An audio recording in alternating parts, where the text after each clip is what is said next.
Olá, bom dia meus caros irmãos e irmãs, queridos devotos e devotas de Santo Antônio, paz e bem. Chegamos até você, ao seu lar, mais uma vez, levando as nossas mensagens do Evangelho no dia a dia. Nós estamos já dentro do mês de julho, aqui para nós no sul, né? Um mês frio, com temperaturas quase zerando, né? Zerando os graus, 3 graus, 2 graus, 1 grau. Mas mesmo com esse frio, o coração quente para poder enviar a cada um de vocês essas mensagens. Hoje, quinta-feira, dia 4 de julho, nós vamos rezar, vamos meditar nesse nosso itinerário de tempo comum com o Evangelho de Mateus, o capítulo 9, versículos de 1 até 8. Entrando num barco, Jesus atravessou para a outra margem do lago e foi para a sua cidade. Apresentaram-lhe então um paralítico deitado numa cama. Vendo a fé que eles tinham, Jesus disse ao paralítico: "Coragem, filho, os teus pecados estão perdoados." E então alguns mestres da lei pensaram: "Esse homem está blasfemando." Mas Jesus, conhecendo os pensamentos deles, disse: "Por que tendes esses maus pensamentos nos vossos corações? O que é mais fácil dizer: os teus pecados estão perdoados? Ou dizer: levanta-te e anda?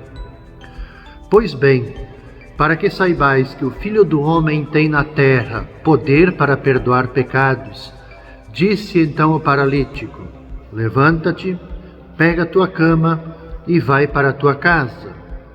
O paralítico então se levantou e foi para a sua casa. E vendo isso, a multidão ficou com medo e glorificou a Deus por ter dado tal poder aos homens. Caros irmãos e irmãs, com certeza Jesus ele tinha intenção de curar o paralítico. Mas veja a dinâmica desse trecho do Evangelho de Mateus. Ele começa, vamos dizer assim, pelo lado mais oculto. Qual é o lado mais oculto nosso? É esse lado da fragilidade, dos pecados. E a cura, ela indica que já está presente o reino de Deus, que inclui também, obviamente, a remoção do pecado. Percebamos a reação dos doutores da lei. Reagem imediatamente, porque sabiam que perdoar pecados era uma competência somente de Deus. Como pode Jesus ter essa pretensão? Quer se colocar no lugar de Deus? Ora, assim como o Filho de Deus tem poder sobre doenças, sobre as forças da natureza e até também sobre a morte, a gente pode se pensar assim: por que ele não teria capacidade, não perdoaria pecados? Para ficar claro que o Filho do Homem, ele recebeu de Deus o poder de perdoar pecados. O que faz Jesus? Ele ordena ao paralítico, então, que pegue sua cama e vá para casa. Ora, isso causa um escândalo para os doutores da lei, que continuam cegos diante do Messias. Mas ele é motivo de alegria para as multidões, que glorificavam a Deus pelo poder dado a Jesus, que estenderá também este poder aos apóstolos. Essa cena ela é muito importante, ela nos contagia e também nos mostra a maneira de ser de Deus. A gente pode dizer que onde Deus intervém na vida de uma pessoa, Ele não faz essa intervenção pela metade. Ele faz isso de uma forma radical e integral. Deus cuida de nós, de toda a nossa vida, todo o nosso ser. Ele não se limita a ser Senhor da alma tão somente, mas Deus, Ele quer tomar conta de tudo, de todos nós, do todo que compõe o nosso ser. E, através de cada um de nós, de tomar conta do todo do nosso ser, também tomar conta, cuidar do mundo. Portanto, assim, Deus não se satisfaz em que a pessoa ela esteja convertida somente interiormente, contentando-se com que o mundo permaneça como está. Não é esta forma de Deus agir.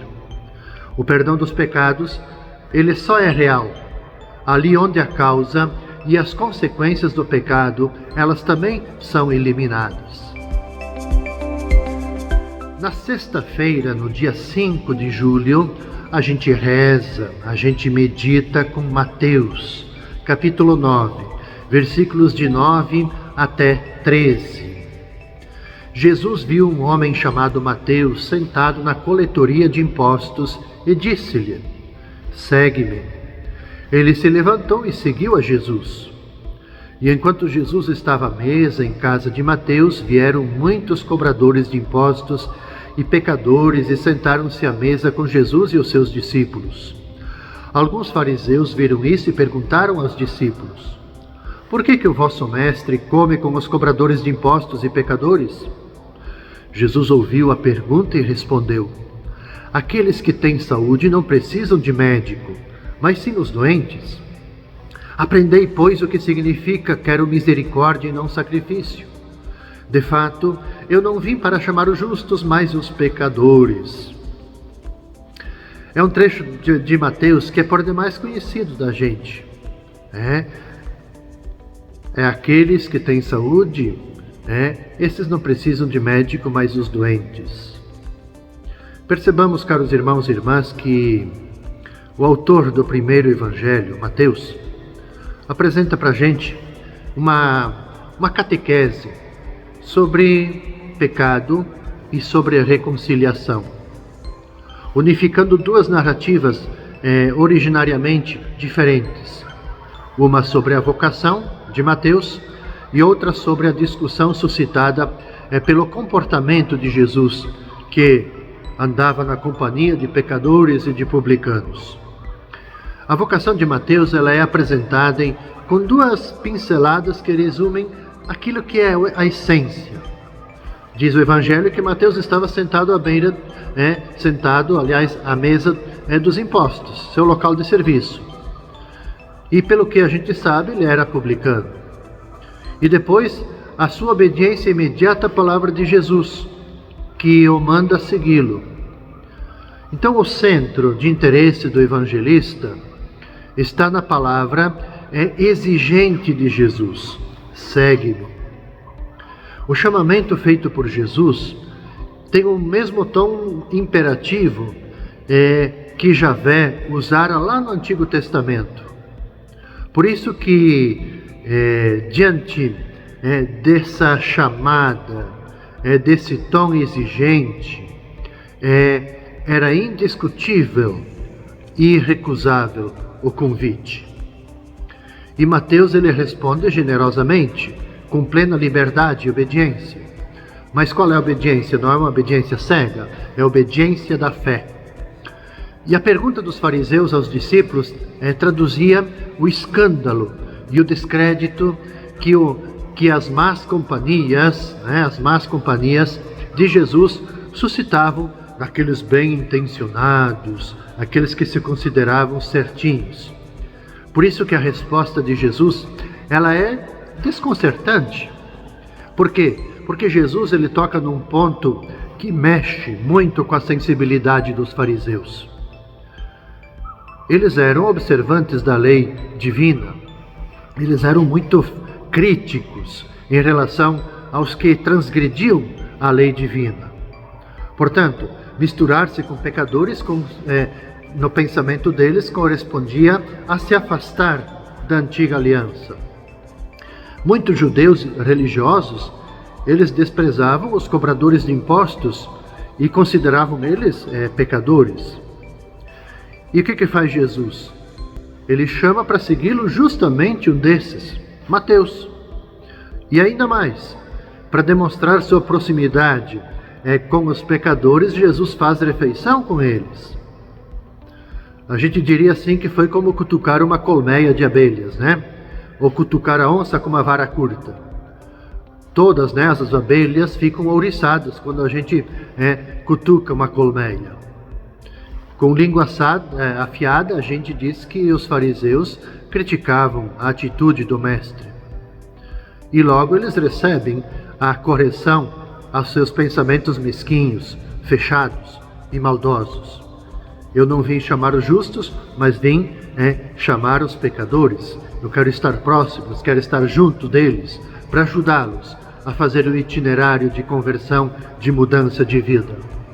Jesus ele veio não para condenar, Jesus vem para salvar, pela misericórdia. E no sábado, meus caros irmãos e irmãs, no dia 6 de julho, vamos rezar, vamos meditar a partir do evangelista Mateus, o capítulo 9, versículos de 14 até 17. Os discípulos de João aproximaram-se de Jesus e perguntaram: por que razão nós e os fariseus praticamos jejuns, mas os teus discípulos não? Disse-lhes Jesus: por acaso os amigos do noivo podem estar de luto enquanto o noivo está com eles? Dias virão em que o noivo será tirado do meio deles. Então sim, eles jejuarão. Ninguém coloca remendo de pano novo em roupa velha, porque o remendo repuxa a roupa e o rasgão fica maior ainda.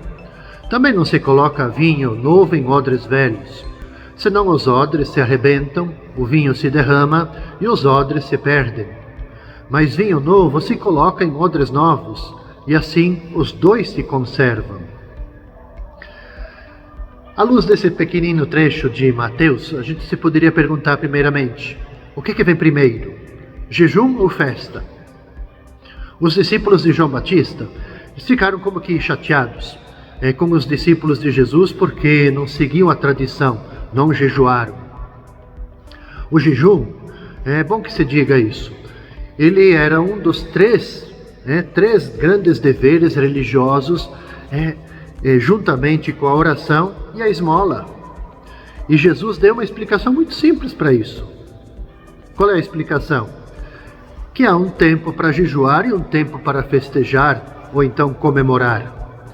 Caminhar como discípulo com Jesus é experimentar toda uma nova alegria de relacionamento, tal qual, diríamos, a alegria da festa de casamento, em celebrar com o noivo e a noiva a felicidade do casamento.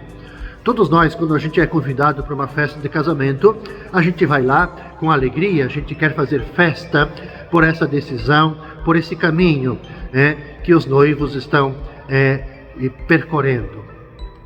Jesus ele continua avisando seus discípulos sobre um grande problema que estava presente na vida deles, mente fechada, que se recusa a aprender coisas novas. Jesus usou uma imagem familiar ao seu público, essa imagem dos odres novos e velhos, muito conhecida. Por que eu digo isso?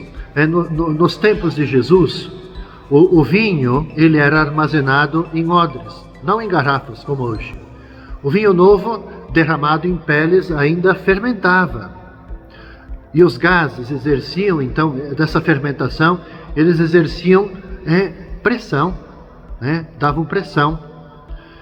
Então, as novas peles de vinho, os odres novos, então essas peles elas eram elásticas o bastante para aguentar essa pressão.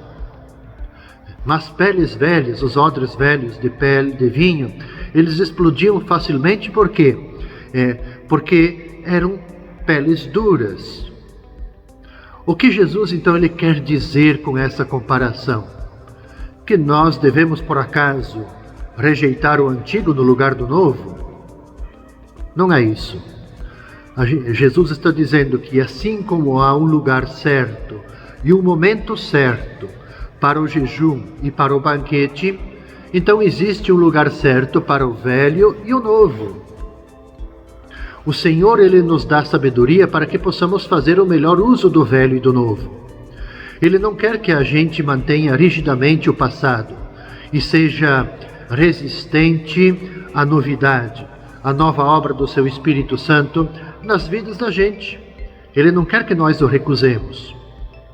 Ele quer que as nossas mentes e corações sejam como novas peles de vinho abertas, prontas para receber o novo vinho do Espírito Santo. Com essa meditação, caros irmãos e irmãs, então eu concluo o itinerário de reflexões dessa 13ª semana do Tempo Comum. Eu desejo a cada um de vocês toda a paz, todo o bem. A gente vai se encontrar novamente na segunda-feira, neste mesmo horário. Que Santo Antônio cuide, abençoe, zele por você e por sua família. Paz e bem.